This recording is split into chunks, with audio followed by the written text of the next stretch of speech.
Alright, hello. Welcome to another viewer suggestion videos or viewer suggested weapon video. I don't know. What did I even name this series? I don't even remember.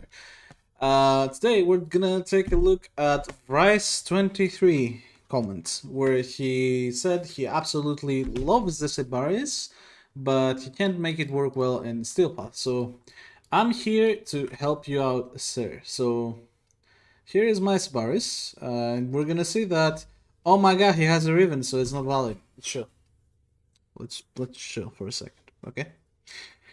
So, what does the Riven provide? The Riven provides corrosive damage. Corrosive damage is pretty insane if you want to just go full on, full on base damage, full on brute forcing damage.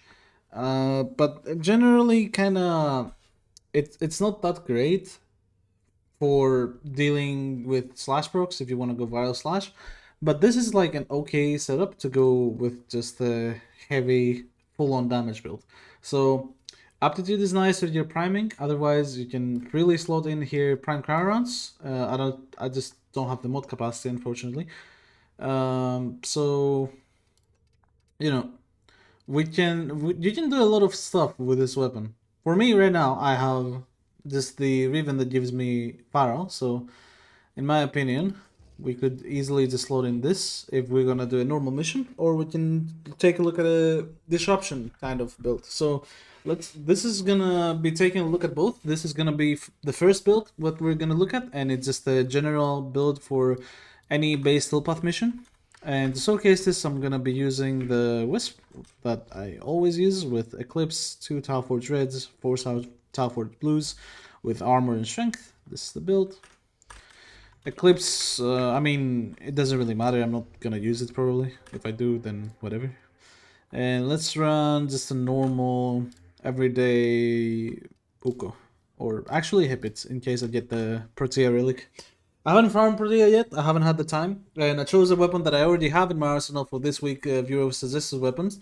Because I didn't have time. I have 6 weeks, 6 weeks. I have 6 days out of 7 today, so on 6 on 1 off, and next week I have vacation, so way better. So as you can see, even without any dead hit stacks, the guy gets absolutely shredded with one shot. The Riven I have has plus recoil, so it's very funny. Gonna showcase it here after I kill these guys. Plus 91% weapon recoil, which is why this thing kicks a lot. Normally it doesn't kick at all, especially with dead hit. But it doesn't matter. It didn't really ruin anything, to be honest. Plus recoil generally is one of the things that I love getting on a primary weapon. And as you can see, level 110 heavy gunner, just boop, one shot.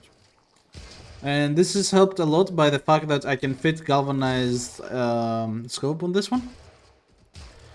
Because of galvanized scope and every other damage type that is on the weapon, I can easily hit orange crits. Which means, if you don't have a Riven mod like I do, because obviously I got just random luck out of the Riven mod. I have a Hammer Shot in the build, so you can replace Hammer Shot with one elemental mod and the Riven mod with another elemental mod if you don't have anything. If you have a Riven mod that has one elemental mod, you just replace Hammer Shot with the other elemental mod. And if you just have a Riven mod with both, then you do whatever I did and it works pretty fine. Now, would I recommend getting a double elemental mode on your Riven? Well, no, it's not needed. It's not better at all. It's pretty much the same. So, yeah, it doesn't matter. But the damage is there. Like, pretty good. Gonna add the clips. 830k.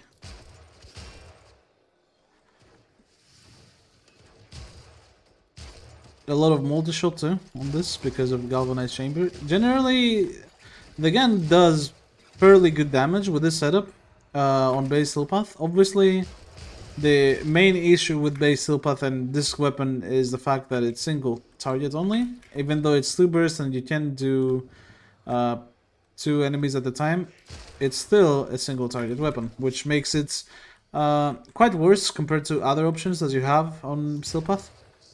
Xmas enemy. 3 shots, not bad. I think I missed the second shot quite a bit though. Overall, if you don't look to do anything more than just a normal mission-based heal path, you forgo Galvanized Aptitude for Serration and just brute force your damage with Corrosive, and you're good to go, really.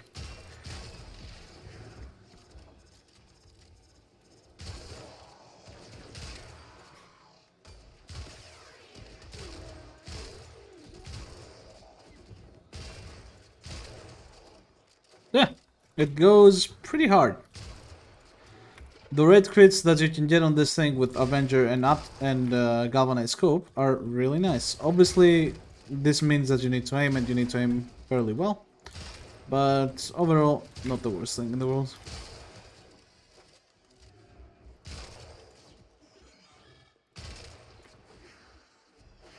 So yeah, this is the normal version that we see now.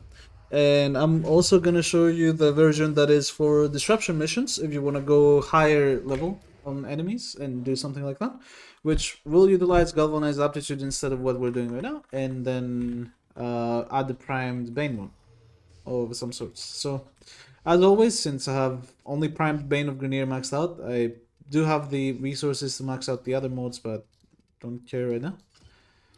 We're gonna add our very nice Prime Bane of Grenier. Actually, no, you know what? We're gonna do Bane of Murmur, and we're gonna see it on the newest Disruption mission and what it does.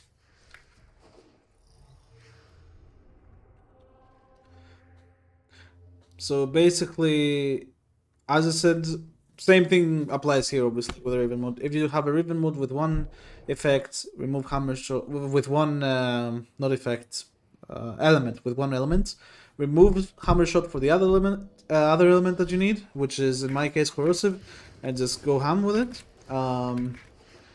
And you can go Viral Slash and just opt for that if you have the chance to do so.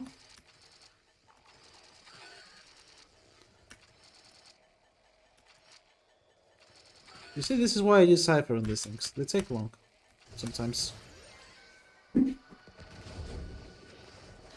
Regardless.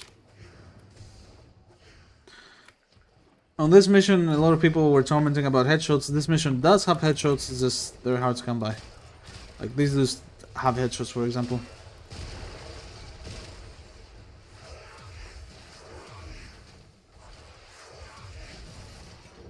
These dudes also have headshots in the middle, which is very convenient since they don't have armor either.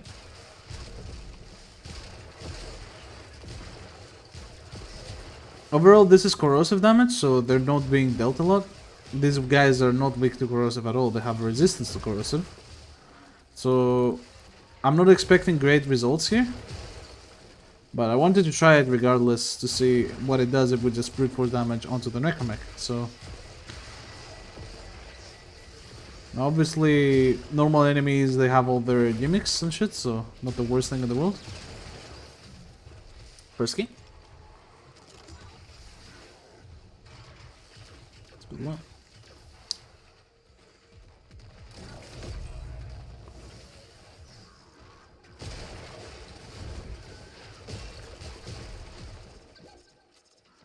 Alright, so, compressor him, armor strip.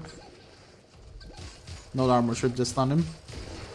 But it did pretty well in my opinion. It's not too bad, the damage of it. The thing is, Tetra deals the exact same damage while being fully automatic. But this doesn't mean this is bad. This is completely fine to use in a mission like this, as you can see. Just need to be a bit precise with it. Sometimes it's really fun to use this type of guns because it practices your aim kinda. And practicing your aim in games that you're not in any danger is always really fun. This is why aim trainers are addictive to some people, but aim trainers get boring sometimes if you're not like dedicated to train. However, in this game, you just train for fun. That was without Eclipse, pretty good. Hopefully I can get a good amount of sacks on the second not Void Rig. I mean Void Rig would be fine, but I think Void Rig I got max sacks already. But one Widow I had no Eclipse here, so I can probably kill it very fast. considering my damage. Fairly satisfied with the results here. I'm not gonna lie. If I hit a status effect on the enemy, they die super quickly.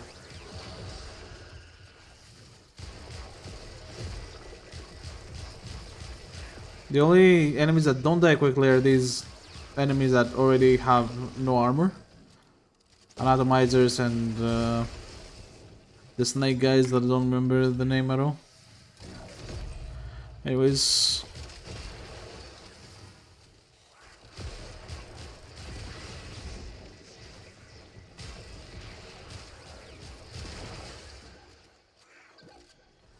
Alright, let's see. One widow.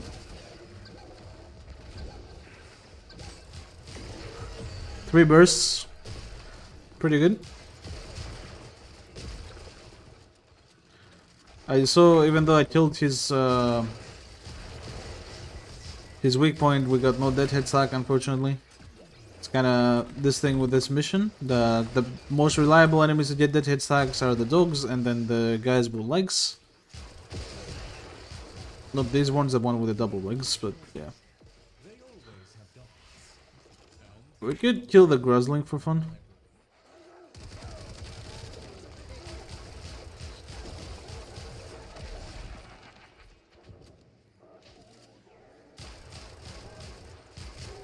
Honestly, not bad. I feel like this weapon is good versus damage attenuation, to be honest, because of the burst factor. It's not too continuous, so they don't really stack up. That makes it pretty good, probably. It's just how I feel like with this. So yeah, I believe it's pretty good. Now, is it more viable than running... What the hell? Okay. Is it more viable than running something that is more strong? No, but it's fun. And you can definitely use this on base steel path. So I would also recommend Sybaris just because of its nature of being unique. With its two bursts, the unique animations, all that. Just a really cool gun in terms of feeling, you know? The gun generally has a lot of fast bursts. It shoots almost as fast as you click. The plus recoil also makes me like it even more because I'm a guy that likes FPS games in general, so extra recoil is something that I desire on some of my weapons, that I don't care about damage and I care about having more fun. So overall, pretty good. Sybaris is a very, very nice weapon. But obviously it's power creep to hell. It's not that great in terms of damage, and there are way, way better versions of it. In terms of how fun it is pretty fun. And is it viable for base steel path? Yes, easily. It's viable for way, way higher levels than that in the correct setup. And if you use armor strip mechanics and full viral damage. So, I would say that it is something that you could look into getting if you are looking to have some kind of gun that does this. I believe the reason that Barakor was so loved by everyone after I recommended it is because of its unique type of shooting. It is the only weapon in the game, in the entire game, that has an auto burst trigger, where you just hold down your mouse and just shoots two bursts at a time, but you don't have to like click it. You just hold it down and it just shoots as fast as it can. This is the only weapon that has this, and it feels so good to use the primary fire on this weapon. And not only that, you have an optic or secondary fire that is it's actually just as strong as an optic. So I believe that's why people really, really love it, and some people will also love this for the same reasons. Now, you may say, okay, how about Sybaris? Obviously, Sybaris can use the same build. I wouldn't recommend Sybaris over Sybaris Prime. If we check the stats, then we're gonna see that I don't have Sybaris to showcase the stats. Well, shit. Hey, honestly, it don't matter. It don't matter. If I remember correctly, the Dex version has a bit less crit. And around like 1% more status or something. Don't remember exactly. Doesn't really matter. Dex version will still do pretty well. This Prime version is obviously the best for this gun. And yeah, that's it. That's gonna be it for today's viewer suggestion videos.